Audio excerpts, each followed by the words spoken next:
दोस्तों नमस्कार, मैं हूं अजय लोहान और आप देख रहे हैं बिंदास हरियाणा। बिंदास हरियाणा की खास कार्यक्रम टिकट के दावेदारों में आज हम बात करेंगे साढौरा विधानसभा क्षेत्र की। आज हम आपको बताएंगे कि यहां से 2019 के चुनाव परिणाम में किसने किसको हराया था और उसका असर 2024 के चुनाव पर कितना पड़ेगा। इसके अलावा हम आपको यह भी बताएंगे कि 2024 के लोकसभा चुनाव में क्या कुछ मार्जिन निकल के आया है, उसका भी असर विधानसभा चुनाव पे क्या कुछ रहेगा। इसके अलावा हम आपको यहाँ के जातीय समीकरण बताएंगे और साथ ही साथ बीजेपी की तरफ से, जेजेपी की तरफ से, कांग्रेस पार्टी की तरफ से, आईएनएलडी की तरफ से कौन से वो बड़े नेता और चेहरे हैं जो टिकट के दावेदारों में शामिल है। और इसी मुद्दे पर चर्चा करने के लिए हमारे साथ पॉलिटिकल एक्सपर्ट प्रदीप कुमार जी मौजूद है। प्रदीप जी, स्वागत है आपका बिंदास हरियाणा। धन्यवाद अजय जी। सबसे पहले और सबसे स्टिक सवाल प्रदीप जी, आप इस विधानसभा क्षेत्र को किस प्रकार से देखते हैं? लेकिन उससे पहले तमाम दर्शकों को हम ये बता दें कि 2019 के चुनाव परिणाम में क्या कुछ समीकरण रहा था।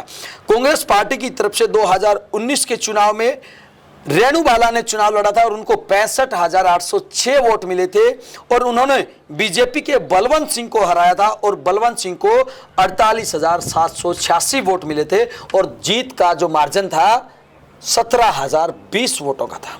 वहीं तीसरे स्थान पे बीएसपी के सहीराम रहे थे, उनको 25,874 वोट मिले थे और वहीं चौथे स्थान पे जेजेपी की तरफ से डॉक्टर कुसुम शेरवाल रही थी, उनको 14,960 वोट मिले थे और वहीं आईएनएलडी के जो उम्मीदवार हैं सुषमा देवी, वो 5वें स्थान पे रही थी, उनको मात्र 1,285 वोट मिले थे। वहीं 2024 के लोकसभा चुनाव की अगर हम बात करें तो जो मार्जिन कांग्रेस पार्टी की रेणु बाला को जीत के बदले 17,020 वोटों का रहा था, मिला था, वही मार्जिन लोकसभा चुनाव में कांग्रेस पार्टी के उम्मीदवार का 40,055 वोटों का रहा है। यानी कि जो मार्जिन 17,020 वोटों का था वो 40,055 वोटों तक कांग्रेस पार्टी के पक्ष में चला गया और ये एक बहुत बड़ा मार्जिन कहीं ना कहीं कांग्रेस पार्टी के खाते में चला गया है। हालांकि रिजर्व सीट है, इसलिए यहाँ के अगर हम अनुसूचित जाति के मतदाताओं की बात करें तो करीब 85,000 के करीब अनुसूचित जाति के मतदाता है। ग्रामीण मतदाताओं की बात करें तो 1,97,000 के करीब है। शहरी मतदाताओं की बात करें तो करीब 33,000 यहाँ के मतदाता है। वही मुस्लिमों की बात करें तो करीब 25,000 मतदाता है और जाट समुदाय की बात करें तो करीब 10,000 मतदाता है। कुल मिलाकर 2,30,000 के करीब यहाँ के मतदाताओं की कुल आबादी है। और वहीं अगर हम बात करें यहाँ की खास बातों की, बेरोजगारी यहाँ पे बहुत ज़्यादा है, पिछड़े क्षेत्र में ये इलाका आता है, सड़कों के हालात यहाँ पे बहुत ज़्यादा खराब है और डॉक्टरों की भी बहुत ज़्यादा कमी है। और ख़ास बात ये भी है, राजनीतिक दृष्टिकोण से अगर हम देखें तो कुमारी शैलजा का यहाँ पे प्रभाव बहुत ज़्यादा रहता है। तो इसी मुद्दे पे हम चर्चा करेंगे। हम आपको बताएंगे कि बिंदास हरियाणा की तरफ से जो सर्वे करवाया गया, जो अलग अलग टीमें भेजी गई, उनमें कौन कौन से चेहरे सामने आए, निकल के आए जो टिकट के दावेदारों में शामिल है। लेकिन उससे पहले प्रदीप जी, साढौरा विधानसभा क्षेत्र को आप किस प्रकार से देखते हैं?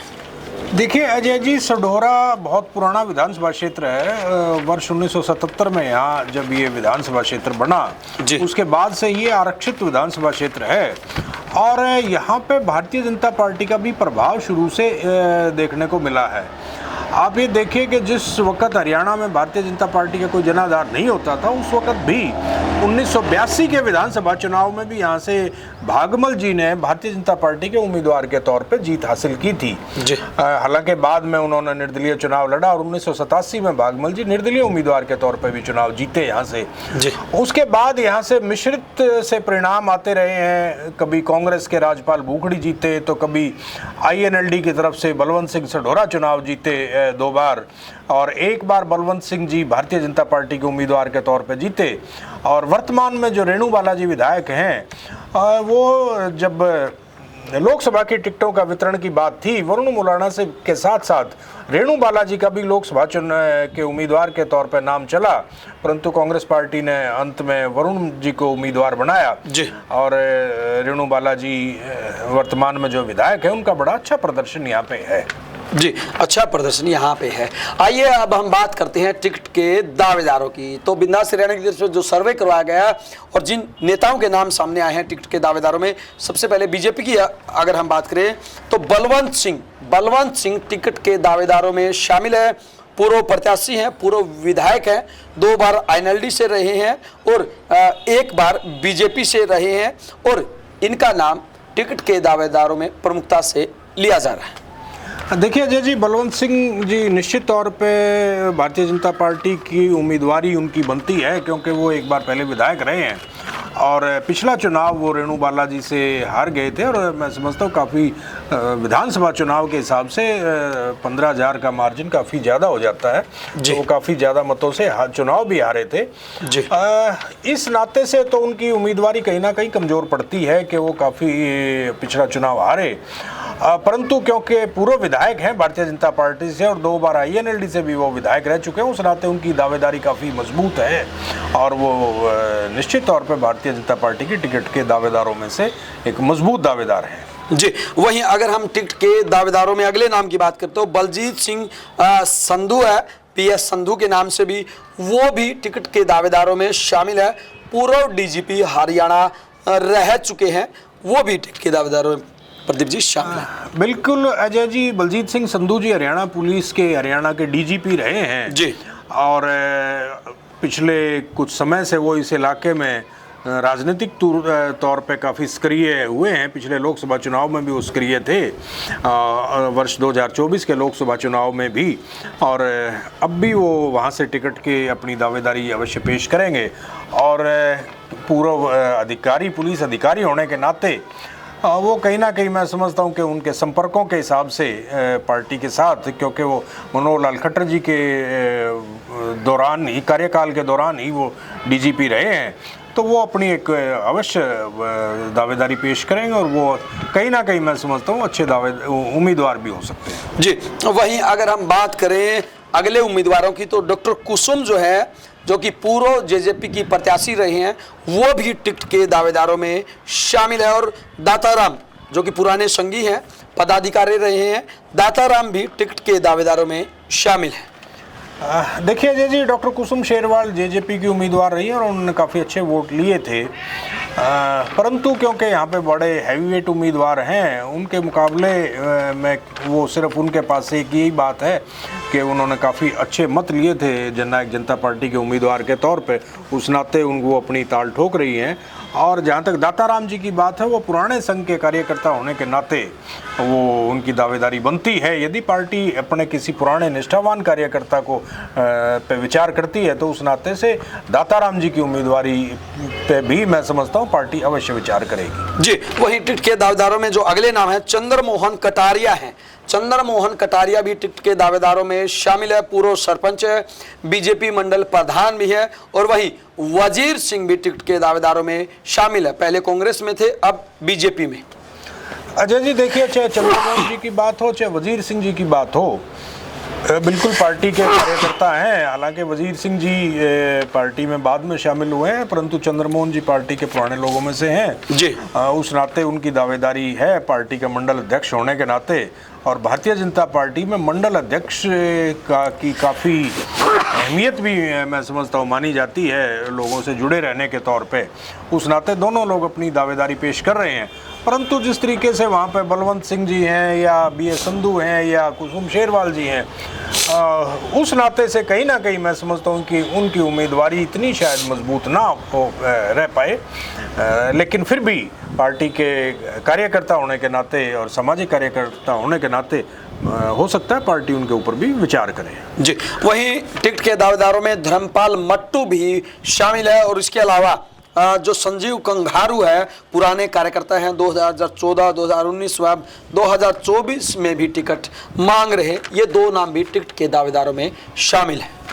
अजय जी देखिए, चाहे धर्मपाल मट्टू जी की बात हो या संजीव कंगारू की बात हो, संजीव जी पहले से हर चुनाव में, पिछले चुनाव के दौरान भी वो टिकट के दावेदारों में शामिल रहे, परंतु किन्हीं कारणों से पार्टी ने उनको उम्मीदवार नहीं बनाया। लेकिन यदि पार्टी पुराने निष्ठावान कार्यकर्ताओं, जैसे मैंने दाताराम जी के बारे में आपको बताया, उसी तरीके से यदि पार्टी पुराने अपने निष्ठावान कार्यकर्ताओं, संघर्ष के दौर के कार्यकर्ताओं पर विचार करती है, तो मैं समझता हूँ संजीव जी के ऊपर पार्टी अवश्य विचार करेगी। जी, बीजेपी के बाद वहीं अगर हम बात करें आईएनएलडी के टिकट के दावेदारों की, तो सुषमा देवी टिकट के दावेदारों में शामिल है। पूर्व प्रत्याशी रही है, इसलिए इनकी दावेदारी मजबूत है। और वहीं सुरेश कुमार कानड़ी ये भी टिकट के दावेदारों में शामिल है। पहले कांग्रेस में थे, अब आईएनएलडी में है। ये दो नाम भी टिकट के दावेदारों में प्रदीप जी शामिल हैं। अजय जी देखिए, जैसे चाहे सुषमा देवी की बात हो, चाहे सुरेश जी की बात हो, आईएनएलडी की टिकट के दावेदार हैं, परंतु पिछले चुनाव में भी आईएनएलडी का प्रदर्शन कोई अच्छा नहीं रहा, चाहे वो विधानसभा का चुनाव हो, चाहे लोकसभा का चुनाव हो। और अब भी हरियाणा में जैसे आईएनएलडी का जो जनाधार है वो काफ़ी सिकुड़ा है, और आईएनएलडी का जो बहुजन समाज पार्टी के साथ जो गठबंधन हुआ है उसमें, क्योंकि इस इलाके में बहुजन समाज पार्टी का जो प्रत्याशी है वो हर चुनाव में काफ़ी अच्छा प्रदर्शन करता रहा है, मैं समझता हूँ उस नाते से ये सीट बहुजन समाज पार्टी के खाते में जाएगी, और यहाँ से आईएनएलडी की बजाय बहुजन समाज पार्टी का उम्मीदवार ही होगा गठबंधन में। तो मैं समझता हूँ सुषमा देवी जी या सुरेश कुमार जी की दावेदारी पे मैं इतना विचारणीय नहीं मानता हूँ। बाकी राजनीति है, समय बताएगा। वहीं नरेश कुमार सारण, जी हाँ, रमेश कुमार सारण हैं, बीएसपी से हैं, वो भी टिकट के दावेदारों में शामिल है। इसके अलावा अगर हम बात करें रवि चौधरी हैं, पूर्व मंत्री शेर सिंह के बेटे हैं, पूर्व प्रत्याशी भी रहे हैं। रवि चौधरी भी टिकट के दावेदारों में आईएनएलडी पार्टी की तरफ से शामिल है। बिल्कुल आपने सही कहा है, चाहे नरेश जी की बात हो, चाहे रवि जी की बात हो, प्रत्याशी हैं, परंतु मैं समझता हूं कि यहाँ की सीट जो है वो बहुजन समाज पार्टी के खाते में जाएगी, और बहुजन समाज पार्टी यहाँ से अपना उम्मीदवार निर्धारित करेगी। वो कोई भी हो सकता है। मैं समझता हूँ कि यहाँ से आईएनएलडी का उम्मीदवार शायद चुनाव ना लड़े। जी, वहीं अगर हम आईएनएलडी के बाद कांग्रेस पार्टी के टिकट के दावेदारों की बात करें, तो कांग्रेस पार्टी के टिकट के दावेदारों में भी काफ़ी चेहरे हैं। रेणु बाला जो है वर्तमान विधायक है, शैलजा गुट से आती हैं, वो टिकट के दावेदारों में सबसे ऊपर है, और निश्चित रूप से उनकी टिकट जो है वो लगभग फाइनल भी है। बिल्कुल अजय जी, क्योंकि वो सिटिंग विधायक है, और उनका प्रदर्शन जो था, जितने वोट से वो वर्ष 2019 में विधायक बनी थी, और वो वर्ष 2024 के लोकसभा चुनाव में काफ़ी उसमें बढ़ोतरी हुई, उस नाते से उनका प्रदर्शन भी बहुत अच्छा है। और क्योंकि कुमारी शैलजा अम्बाड़ा लोकसभा से 2 बार विधायक सांसद रही और केंद्र में मंत्री रही हैं, और उस इलाके में कुमारी शैलजा का प्रभाव है, और रेणु बाला जी कुमारी शैलजा के भी काफ़ी नज़दीकी लोगों में से मानी जाती हैं। तो मैं समझता हूँ उनकी उम्मीदवारी पे मैं प्रश्न चिन्ह मैं नहीं लगाता हूँ। वो निश्चित तौर पर मैं समझता हूँ वो उम्मीदवार होंगे कांग्रेस जी। वहीं अगर टिकट के दावेदारों में अगले नामों की बात करें तो पिंकी छप्पर हैं, ये भी टिकट के दावेदारों में शामिल है। पूर्व प्रत्याशी इनेलो से रही थी 2024 में, और हुड्डा गुट से ये आती है। और वहीं उषा कमल है, जिला महिला कांग्रेस प्रधान ग्रामीण से हैं, शैलजा गुट से आती हैं। ये 2 नाम भी टिकट के दावेदारों में शामिल हैं।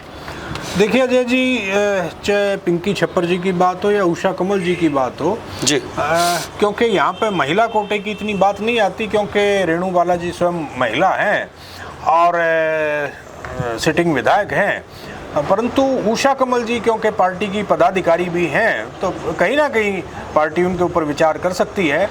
परंतु क्योंकि ये इलाका जो कुमारी शैलजा के प्रभाव का इलाका है, वो यहाँ से सांसद रही हैं, उस नाते से मैं समझता हूँ कि उन्हीं के अनुशंसा पे पार्टी उम्मीदवार किसी न किसी को बनाएगी, चाहे पिंकी छप्पर हो या उषा कमल हो या रेणु बाला जी हो, या एक अन्य नाम जो अभी आपने नहीं लिया, राजपाल जी, राजपाल भूखड़ी जी, वो यहाँ से विधायक रहे हैं, वो भी शैलजा खेमे से ही आते हैं।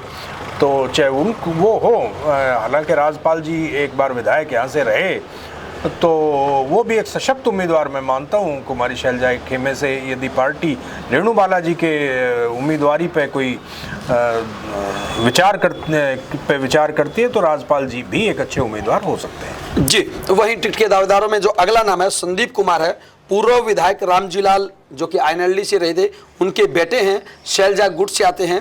संदीप कुमार भी टिकट के दावेदारों में शामिल है। और जिस प्रकार से प्रदीप जी ने बताया, राजपाल भुखड़ी पूर्व विधायक है, शैलजा गुट से आते हैं। राजपाल भुखड़ी भी टिकट के दावेदारों में शामिल है। देखिए अजय जी, राजपाल भुखड़ी जी के बारे में तो हम चर्चा कर चुके हैं। जहाँ तक संदीप जी की बात है, अपने राजनीतिक परिवार से आते हैं और उस इलाके में, क्योंकि हम बार बार ये बात जो कह रहे हैं कि शैलजा जी का वहाँ पर प्रभाव का इलाका है, तो जो लोग कांग्रेस में हैं वो लोग लगभग सभी लोग कुमारी शैलजा के ही गुट से आते हैं। तो संदीप जी क्योंकि राजनीतिक परिवार से आते हैं, वो अपनी दावेदारी अवश्य पेश करेंगे, परंतु क्योंकि वहाँ पे चाहे वो रेणु बाला हों, राजपाल जी हों, उनके मुकाबले कहीं ना कहीं मैं समझता हूँ उनकी दावेदारी कमज़ोर पड़ती है।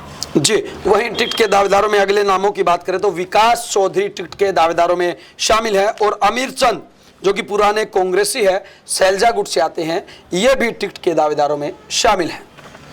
अजय जी, चाहे विकास जी की बात हो, चाहे अमीर चंद जी की बात हो, पार्टी के कार्यकर्ता हैं। निश्चित तौर पे उस इलाके में जो भी कांग्रेस के कार्यकर्ता हैं वो लगभग शैलजा जी के खेमे से ही जुड़े हुए लोग हैं और उन्हीं के सहारे पे दावेदारी करेंगे। और कहीं ना कहीं शैलजा जी के लिए भी एक बड़ी असमंजस की स्थिति होगी, क्योंकि सभी लोग उनके समर्थक हैं, उन्हीं के साथ राजनीति करने वाले लोग हैं जी। परंतु फिर भी मैं समझता हूँ कि रेणु बालाजी जो हैं वो महिला कोटे से भी और कुमारी शैलजा के तौर पे भी और प्रदर्शन के तौर पे भी हर लिहाज से कहीं ना कहीं मैं उनको मजबूत मानता हूँ। जी, वहीं इसके बाद अगर हम आम आदमी पार्टी के टिकट के दावेदारों की बात करें तो आम आदमी पार्टी में एडवोकेट पूजा नागरा है, मूल निवासी पंचकुला से है, सचिव लोकसभा अंबाला रही हैं, ये भी आम आदमी पार्टी की तरफ से टिकट के दावेदारों में शामिल है। वहीं राजा राम है,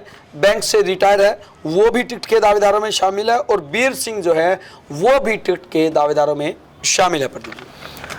देखिए अजय जी, जहाँ तक आपने पूजा नागरा जी की बात करी या बीर सिंह जी की बात करी है, आम आदमी पार्टी के उम्मीदवार के तौर पे, क्योंकि कुरुक्षेत्र लोकसभा सीट से आम आदमी पार्टी के उम्मीदवार डॉक्टर सुशील गुप्ता थे और उनका प्रदर्शन काफ़ी अच्छा रहा था जी। उस नाते से, और अम्बाड़ा में भी वर्ष 2014 में सुरेंद्र पाल जी ने आम आदमी पार्टी के उम्मीदवार के तौर पर चुनाव लड़ा था और काफ़ी अच्छा उनका भी प्रदर्शन रहा था, तो उस नाते से वो उम्मीदवार हो सकते हैं।